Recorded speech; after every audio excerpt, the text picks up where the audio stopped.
ready 25 minutes ago. Alright, so how do we start? I would like to say hello. Okay. Hello, Griffin. It's good to see you. Welcome to my home. I feel like I'm giving a lot and not getting enough in return. That's how this feels. I don't know what to expect, that's all. Your home is very loud and it's very disorienting to interview such an interesting person. Oh. Well, you say that, but I try to make it accommodating and warm and welcoming.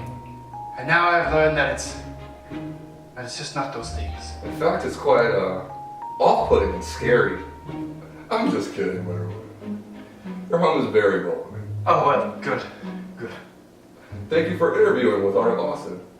Oh, well, it actually is my pleasure, and I was excited that you asked me to do it, and I hope that I do a good job. I'm sure you will.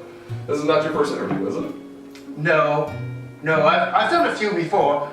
I was on TV in Portland, Oregon. I was talking about my book up there, and they did a little expose of me doing some street art up in Portland, and that was very fun. It was also live, so there was a lot of pressure, and there was a child involved who nobody knew what he was going to say. A child? A child, and he was looking through my book, and I was on pins and needles, just wondering, please don't say anything that...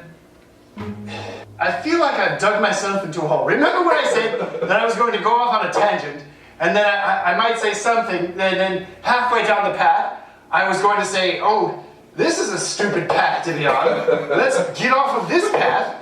And here I am putting myself in a dicey situation with a child on live TV. And that's not where you want to be. You don't even want to implicate anything. And I think we should cut this entire segment. It makes no sense. Can you tell us more? Needless to say, the child is the son of a good friend of mine. And he had the robot head on. And he kept talking in a German accent.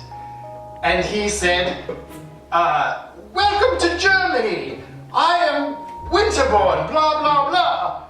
This child said some pretty implicating things, saying that I was a German and then linking that to Hitler because I had a mustache. Oh, whoa. And so I didn't want him to say that on live TV. No. And that's what it was. So here's the good juice. Here's the hot goss. When the newscaster Cassidy said, so Emmett, what did you think the first time you met Mr. Winterbourne? And he said, I thought he was going to be a billionaire. A billionaire? And at that point, my heart relaxed, I caught my breath, and I said, he really likes the mustache. Anyway, I'm sure you'll cut all of this, right? This is just a lot of like blah, blah, blah, blah. Slice and dice. Slice and dice. Slice and dice. Make me look good, please. Parts we can do, parts we can do. Why did he think he was a millionaire? Billionaire. But why did he think he was a billionaire? Probably again because of the mustache at the top.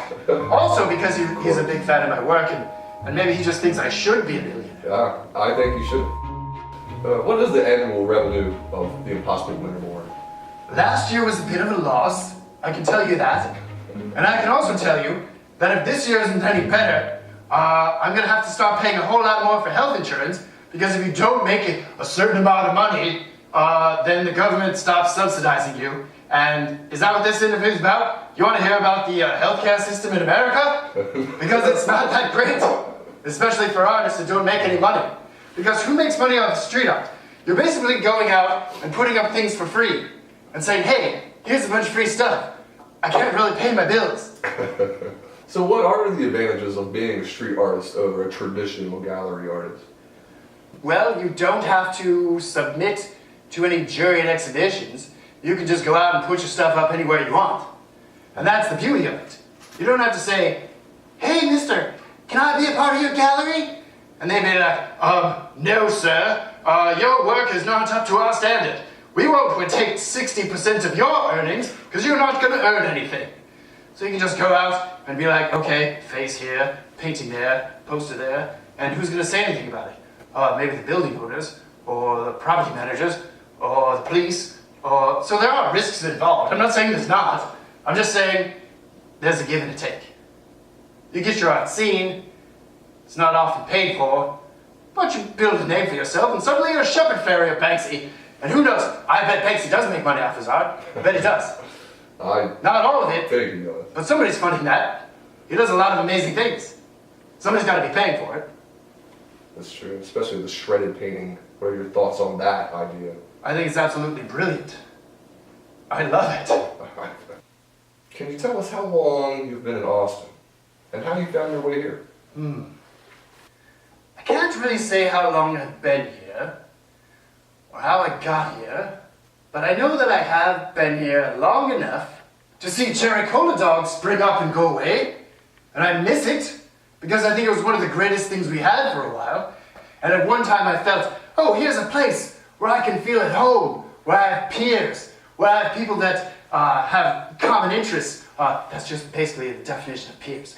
And I was like, finally I can hang out somewhere, and it's not a bar, and it's not a club. It's just a place where people are being creative, and there's a society, and it's underground, and it's invigorating. And then... I agree. We all miss cherry cola dog. Rest in peace. I do look forward to the camping thing. I do, but I'm gonna wait until it's a little bit warmer, and I want a toilet. I want a working toilet. I think the dynamic has shifted a little bit for cherry cola dog, but I see a lot of opportunity in new places. And what is that new place? We haven't found it yet. We do have that, the place that, tell me what the place is. Polis headquarters. Yes. And I'm going to be doing an install there to coincide with South by Southwest. And I'm excited about that. Started working on that already. Awesome. And you're there. I know you're there. Yes, I am there. And they actually had a 45 artist mural painting go up that was put together by Deruor. So I'm excited about that. There's a lot of potential there. Same people, a lot of the same people are there. And that makes me happy because it's like seeing old friends and, oh, where have you been? Oh, how have you been? And what have you been up to? And blah, blah, blah. And here's some pictures and look at that and blah, blah, blah. Yeah, it is I think Cherry Cola Dog gave us the opportunity to form a community. And now we kind of moved together as a little crew. Yeah. It's very nice. Can you I know what you're saying. This interview is boring. And it is. I'm just doing it to sell books. So go right now to Amazon.com and buy The Impossible Winterbourne Presents the Alphabots. It's got pictures of robots in it. And it's really good. Anyway, back to the interview. Are you telling me, Griffin, that I, Winterbourne, am an artist? I think the world in general would probably agree with me, yeah. But I disagree with the world. Well, how do you see yourself? I am a gentleman, a artist. Oh. Okay, so I'm an artist. When did I realize it? I've been doing it my whole life. I don't think it's like, oh, maybe I'll do this one day. I think it's something that we just do. And we've always done it, in one form or another. Not saying that all my life I've been this robot who does street art. That's not true at all. But in one form or another, I've done art my entire life. You know, drawing pictures as a child, and making masks, and blah, blah, blah. Have I said blah, blah, blah enough? Because I don't know if I've gotten my quota in yet. I think that might have been the first time. There's a company called blahblahblah.com. And if I say it enough times, they give me 10 cents per mention of their name. That's not very much. It's not very much, but every time this video plays, I get 10 cents. Well, I expect so if you hundreds of multiply thousands. that by billions of views, which I'm sure this is going to get, I mean, maybe someday that child will be right. I will be a billionaire. We can only hope.